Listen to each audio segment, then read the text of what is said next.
প্রিয় দর্শক বন্ধুরা, শখের বাগান ইউটিউব চ্যানেলে আপনাদের আবারও স্বাগত। আজকে আমি আমার আরেকটি প্রিয় আম গাছ, যেটা আমাদের দেশীয় ভ্যারাইটিস, আপনারা সবাই জানেন, এক কথায় পরিচিত, মিষ্টতার দিক থেকে এর তুলনা হয়ই না, সেই হিমসাগরের সাথে আপনাদের পরিচয় করিয়ে দিচ্ছি। দেখুন, আমরা অনেকে মনে করি ছাদ বাগানে হিমসাগরটা হওয়াটা খুব সমস্যাজনক, কারণ গাছটি বড় হয়ে যায়।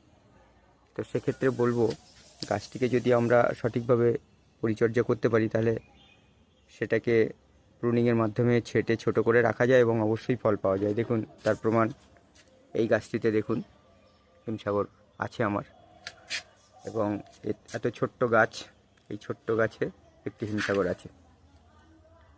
তো অবশ্যই আমাদেরকে পরিচর্যা করতে হবে, কারণ এটি ছাদ বাগানের উপযুক্ত গাছ বলে পরিচিত নয়। আমাদের দেশীয় ভ্যারাইটিস, গাছটি বড় হয়ে যায় অনেক, সত্যিই তাই। তো সেটিকে আমরা অবশ্যই প্রুনিংয়ের মাধ্যমে আমরা ছেঁটে রেখে দেবো, এবং নতুন ডালে যে মুকুল আসবে সেগুলোতে অবশ্যই আমরা ফল পাবো। তো সেক্ষেত্রে হিমসাগর আমরা ছাদে করতে পারবো না, এই বিষয়টা ঠিক নয়।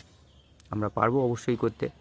তো সেক্ষেত্রে আপনারাও রাখতে পারেন হিমসাগর, কারণ হিমসাগর আমাদের একটি দেশীয় ভ্যারাইটির মধ্যে একটি বিশেষ আম, যেটা আমাদের কাছে অতি লোভনীয়, কারণ এর মিষ্টতা অনেক বেশি, খেতে অতি সুস্বাদু হিমসাগর। তো সেক্ষেত্রে এই আমটি আমরা অবশ্যই রাখতেই পারি, এবং ছাদের শোভাবর্ধনের জন্যে এবং সুস্বাদুতার দিক থেকে আমাদের হিমসাগরের চাহিদা মেটানোর জন্যে আমরা অবশ্যই এই আমটিকে আমরা ছাদে রাখবো, এবং আমরা সুন্দরভাবে পরিচর্যার মাধ্যমে আমরা এই আমটি পাবো, এটাই আশা।